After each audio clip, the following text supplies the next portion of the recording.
This is just a small video that I wanted to use to complement the rest of the links that we have in our module.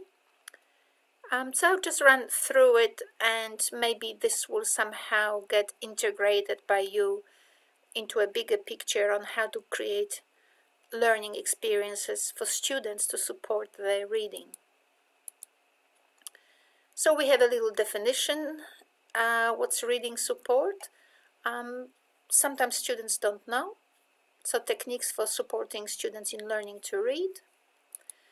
Now, because literacy is about acting on the world.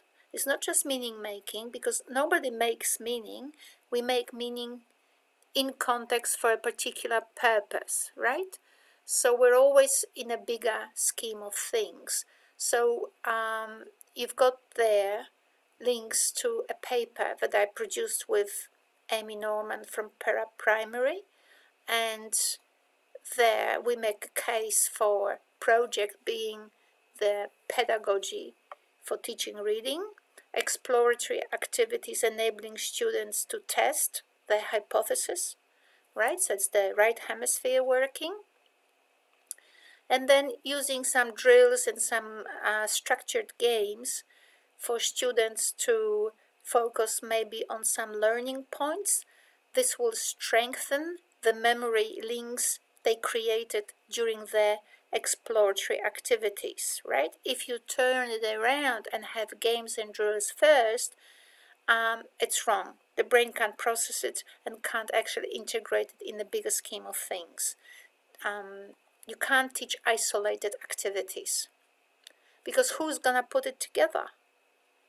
Whereas the context of a project and exploratory activities will give meaning to those more focused activities like structured games and drills.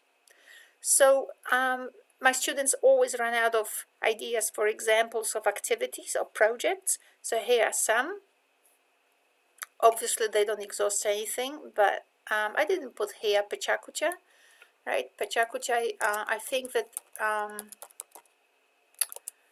if you go to pechakucha.org, you'll find out what it is about. But this is a nice project whereby students produce little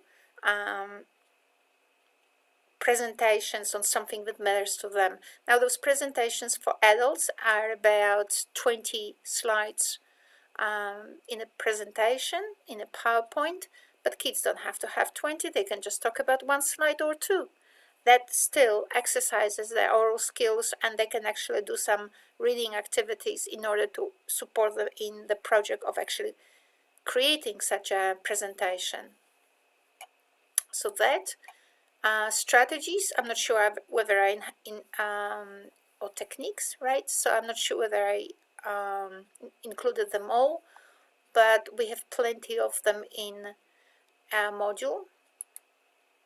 Now, I often help students with the obvious. So it's very hard for me to upload this video on our module because we're running out of space. But if you can see this little video, so what happens, just remove this little arrow I created here.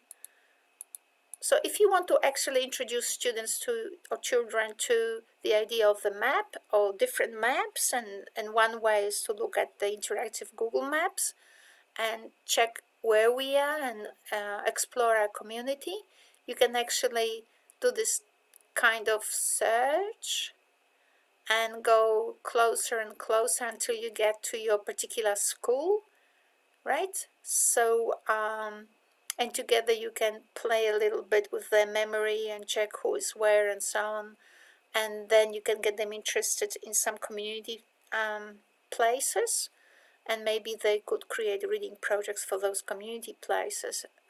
You had some ideas there: hospitals,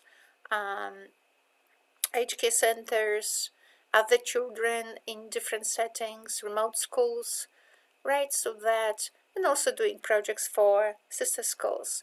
But this is a lovely, see, now we're going closer and closer until we get actually Here's the primary, and you can ask children, what these spaces are, so they start actually learning to read the map and learn about the community around them. So that's one way. In the article with Amy Norman, what we did, we created this little puzzle. So when students click on any of those things, it takes them to maybe some activities that can either inspire them to, that can actually bring them closer to the community, introduce community to them, or introduce text to them on a particular topic, and maybe inspire them. So this kind of introduction of the text and reading those texts in order to actually come up with a project is already reading, right? So this is that engagement phase. So this could be the engagement phase. This could be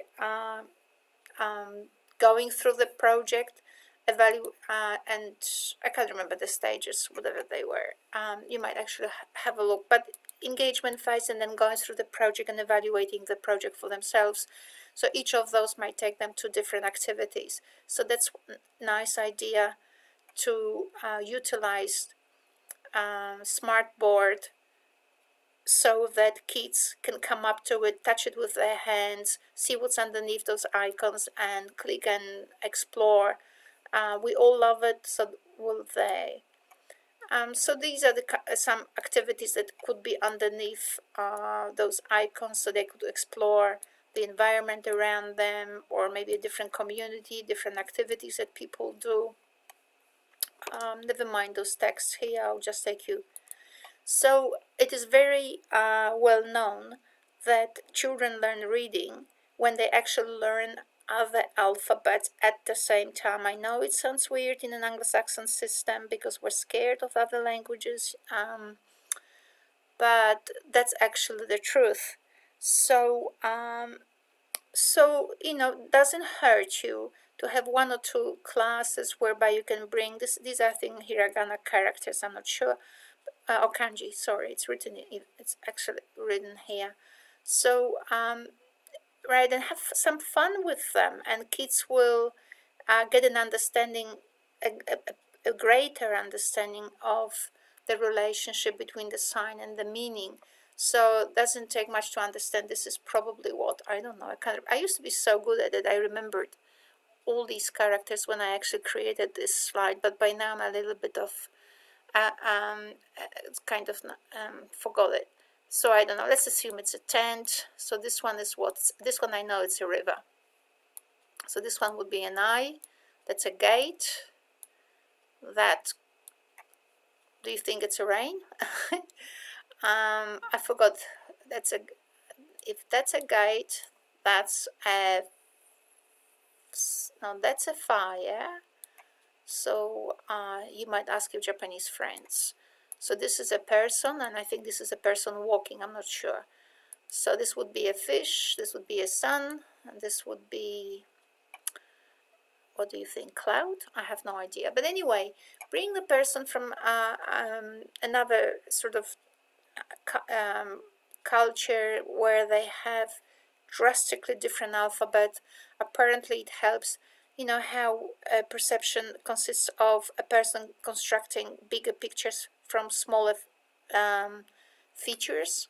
So here children are not exposed only to Western alphabet, but also to lines running differently and still having a signifying function. And that's apparently good for kids' brains and for their readings. There are games here. Now I played these games, so this is a Write Katakana game. You might find them, or you might ask your community people to actually identify some of them. And I think this one I found on Google. And how does it work? So you just match, right? So it's a great exercise for eyes and perception. I think I'm getting things wrong, eh? Right. So the idea is to get it right. So that's great. It actually sharpens perception of children. So not always doing the same letters over and over, but some other letters. I don't have it in here, but I used to also encourage teachers to invite maybe a Chinese calligraphy person and actually do all these bells and whistles and bring the some sort of music, meditational music, and some transparent sheets that are covered or put over the Chinese characters or Japanese characters, and children with brushes do some calligraphy. Now that's not reading, but in any event, reproduction of those things, it's very useful for teaching children for this writing. Although this is a subject focusing on reading, I'm just mentioning it. But this is writing, which is finding the relationship between items, between lines, and in here and in here. I mean, it's fun. You can do it on a smart board. You can have teams competing, and you can have fun, and that's great. So I just wanted to mention these few things that I had here under in those slides, just to complement a little bit of the things that I have included in the modules and just couldn't find a place for them. Thank you.